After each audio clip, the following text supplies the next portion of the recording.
যদি আপনি রাগী ও অহংকারী হয়ে থাকেন, তাহলে আপনার আর শত্রুর প্রয়োজন নেই। এই দুইটি গুণই যথেষ্ট আপনাকে বরবাদ করে দেবার জন্য। নারীর ভালোবাসা তখনই জানা যায় যখন পুরুষের কাছে কিছুই থাকে না, আর পুরুষের ভালোবাসা তখনই জানা যায় যখন পুরুষের কাছে সবকিছুই থাকে।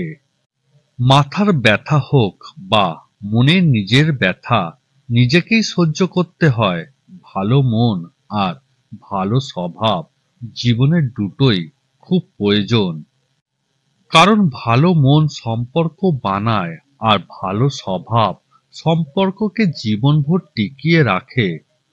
সবচেয়ে কষ্টের ব্যাপার হলো যখন গতকাল মুখে হাসি ফোটানো মানুষটাই আজ অবহেলা করে।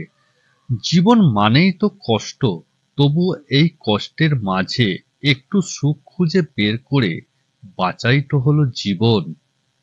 স্ত্রীর এই তিনটি লক্ষণ দেখলে বুঝে নেবেন সে পরকীয়াতে আসক্ত হয়েছে।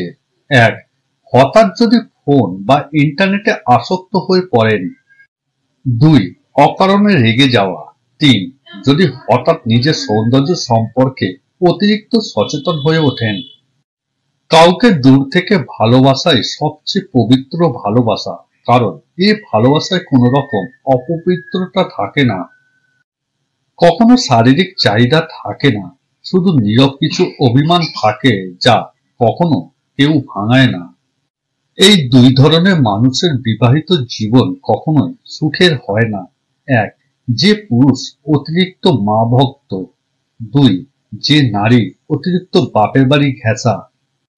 অন্য পুরুষের গন্ধ পেলে যে নারী তার ভালোবাসাকে ভুলে যেতে পারে, তাকে আর যাই হোক সভ্য নারী বলা যায় না। সে তো নারী জাতির কলঙ্ক। কেউ দেখে না তুমি তাদের জন্য কি করেছো, তারা শুধু দেখে তুমি তাদের জন্য কি করনি। প্রকৃত সুখ তখনই পাওয়া যায় যখন তোমার কোনো কাজ নিজের ও অন্যের উপকারে আসে। প্রকৃত শক্তিশালী সে যে নিজের রাগকে সবসময় নিয়ন্ত্রণ করতে পারে। একটা মানুষ যখন বুঝে যাবে তুমি তাকে ছাড়া থাকতে পারবে না, তখনই সেই মানুষটা তোমাকে ছেড়ে চলে যাবে। কারোর চেহারা দেখে সিদ্ধান্ত নেওয়াটা পৃথিবীর সবচেয়ে বড় বোকামি। বুদ্ধিমান তারাই যারা সব সময় মনটা দেখে সিদ্ধান্ত নেয়। চোখের জল দিয়ে কাউকে বেঁধে রাখা যায় না। যে সত্যিকারের ভালোবাসে সে কখনো চোখের জল আসতেই দেবে না।